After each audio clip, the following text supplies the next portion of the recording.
Welcome to the ultimate Ant-Man and the Wasp Quantumania Ending Explained video. Did you catch all the Easter eggs hidden throughout the film? Who is Kang the Conqueror and how does he fit into the MCU? What's next for Scott Lang and Hope Van Dyne after that shocking mid-credit scene? Hello everyone, and once again, welcome to our channel.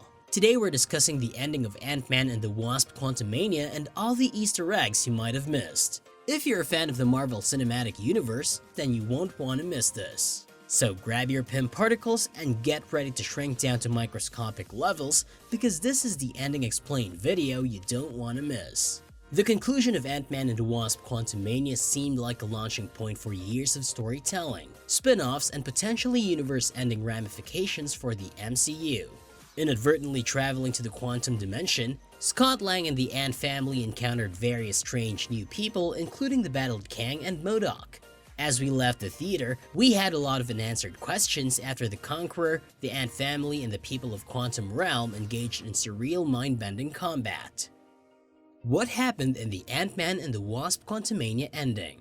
With the universe core engine for his ship now found, Kang aims to conquer eternity and take revenge on the Kangs who played with time like children and exiled him across timelines and worlds. Unfortunately for Kang, Cassie Lang escapes from his fortress and enlists the assistance of rebel leader Gentara to help start a rebellion throughout the quantum realm. Scott Lang changes into Giant Man to alter the tide as they approach the gates. He aids in dismantling the fortress's energy shield. Hank also shows up with his army of highly developed ants to swarm Kang's security. Kang enters the conflict amid the commotion and destroys numerous rebels who are fleeing. MODOK is pursuing Cassie, who likewise transforms into a giant and defeats the bad guy with a single blow. After apologizing and being told to stop being a jackass, MODOK offers himself as a sacrifice by detonating Kang's force field. The Conqueror is overpowered by the ants. MODOK asks if he is now an Avenger while he is dying, and Scott and Hope awkwardly respond in the affirmative. Meanwhile, Janet has created a gateway leading back to their planet. Scott is halted by Kang after she, Hank, Cassie, and Hope make it through the portal. When they start fighting, Scott says it doesn't matter if he doesn't win, they just have to lose together. Kang moves towards the portal as he gains the upper hand, but a returning Wasp stops him in his tracks right away. The Conqueror is defeated by the two, who shove him into the exposed core engine, causing it to erupt and engulf him. Thanks to Cassie's subatomic satellite discovering the heroes in the quantum realm, the portal only briefly vanishes before reappearing. In the epilogue, Scott experiences an existential crisis about the decision to stop Kang from stopping something that would kill everyone. The family celebrates Cassie's birthday as the movie ends, as Scott has missed a few and it's something to worry about another day. A Colosseum's worth of the Council of Kangs gathers in the mid-credit scenes of Ant-Man and the Wasp Quantumania. Three of their leaders talk about the exiled one's fate and issue a caution against the MCU heroes interfering with the multiverse. They assert that they must cease idly waiting around since they have gathered all the Kangs for the next move. In the second post-credit scene, Loki and Mobius are in the early 1900s and are attending a theater performance by Victor Timely, a new Kang variation. But the biggest question after Ant-Man and the Wasp Quantumania remains: is Kang dead? At the conclusion of Quantumania, Ant-Man and the Wasp prevented Kang from entering the Earth 616 universe. Instead, Wasp shoots him and drags him into the center of his multiversal ship, which explodes. Is Kang still alive? The guiding principle in films like this often is, if there is no body, the person is still alive. So there is still a chance that the Conqueror is still alive and can escape the quantum realm. The Council of Kangs, on the other hand, are pushing through with their preparations to stop the MCU's heroes before they further tamper with the multiverse because they firmly believe that he is dead. If we had to speculate, we'd say that this Kang is probably dead. But there's still room to maneuver if Marvel wants to write itself out of a future tight spot.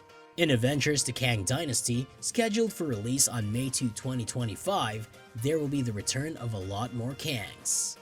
What is Kang trying to stop? Yes, we did defeat him, I feel. He also warned that if he didn't escape, something terrible would happen and everyone would perish, is what Scott Lang states in his final existential voiceover.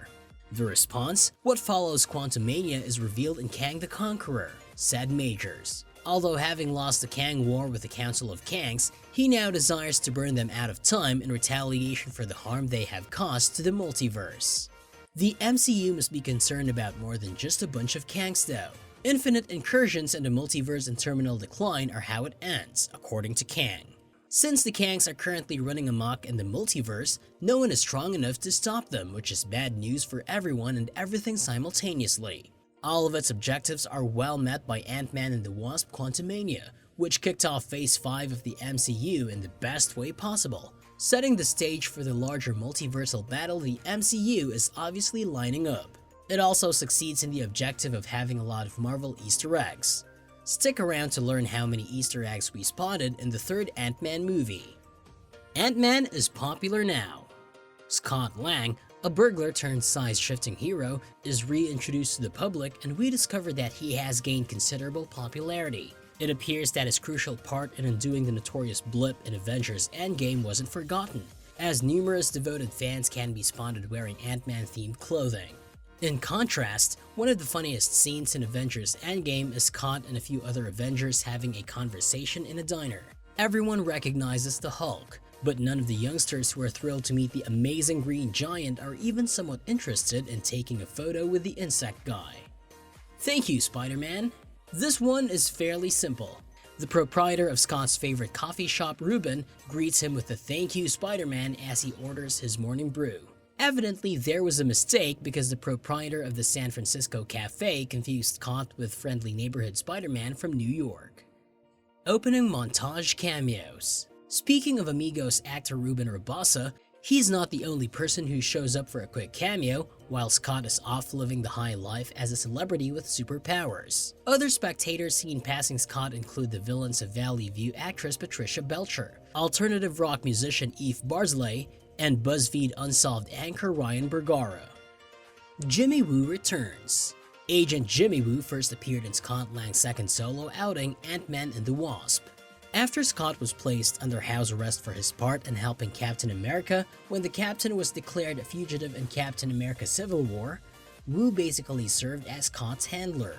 They seem to have a rapport of mutual respect for one another while having a weird relationship that is neither close enough to be friends nor with enough animosity to be adversaries. But as we can see in Ant-Man and the Wasp: Quantumania, Jimmy Woo hasn't forgotten about his old friend Scott Lang. Jimmy returned to the MCU to assist with the Westview problem in WandaVision. We catch a glimpse of Scott and Jimmy making up over lunch in a quick but delightful appearance. Baskin-Robbins. In the first Ant-Man, Scott worked a menial job at the well-known ice cream chain Baskin-Robbins in an effort to support himself. His employment there is only temporary, however, as his manager Dale fires Scott after learning that he is an ex-con while still acknowledging that robbing a computer business was a very awesome crime. That seems to have changed once Scott rose to fame as a superhero, since he went back to his old job to work with Dale on a press photo session in Quantumania. According to the proverbial saying, Baskin-Robbins always finds out. The blip's societal impact persists. At the beginning of the film, they discover that Cassie was imprisoned for a good reason when Scott and Hope go to bail her out of jail. As Cassie describes, she was detained after a confrontation between police and non-violent protesters trying to spread awareness of Blip's impact on the nation's homelessness epidemic. The Flag Smashers, a radical group that believed the Blip's reversal did more harm than good, were another group that wanted to work for this cause, as seen in The Falcon and the Winter Soldier. Although they committed terrorist acts, their motivations were good, and it is obvious that their ideas have spread to other like-minded individuals who are seeking change. Kang's origins and how they connect to Loki. Kang was one of many variants of the same person who all committed to cooperating in order to create a flawless society before he turned into a multiverse-conquering dictator. That turned out to be disastrous because of dissenters like Kang who desired power for themselves. In order to put an end to Kang's days of ruthless conquest in the multiverse, his peers exiled him to the quantum realm after he proved to be particularly bothersome. If this discussion of timelines and variants seems familiar, it's because Loki laid the groundwork for all these ideas. In reality, Loki also introduced a Kang variant who goes by the name He Who Remains, and who, by establishing the TVA and the Holy Timeline, had managed to keep both himself and the other variants at bay. After Sylvie murdered him, she inadvertently unlocked the floodgates, bringing back Kang and all of his other variations, all of whom are eager to wreak havoc on the multiverse once more. Kang has fought the Avengers. Scott makes an effort to present himself as important while imprisoned by Kang by claiming to be an Avenger. Kang is not very impressed by this because he has dealt with the Avengers in the past and has killed them so frequently that they have all started to blur together in his memory. Kang does recall the one with the hammer, referring to Thor, the god of thunder. Kang's next inevitable battle with Earth's mightiest heroes will probably result in some surprising outcomes because he has battled and defeated them at least dozens of times. What's next for Ant-Man? Scott Lang and the Ant family might appear in Ant-Man 4 next. Marvel producer Stefan Broussard told comicbook.com, "We're already thinking about that. You can't help yourself, but I don't want to say anything about what they are particularly. Between myself, Peyton Reed, and Kevin Feige, those discussions and whispers have already begun. Although there is no confirmation, Ant-Man should return in one of the two Avengers films in the next phases of the MCU." And there you have it, folks. That was the ending of Ant-Man and the Wasp: Quantumania Explained, along with some exciting Easter eggs. Don't forget to subscribe to our channel for more Marvel content. See you next time!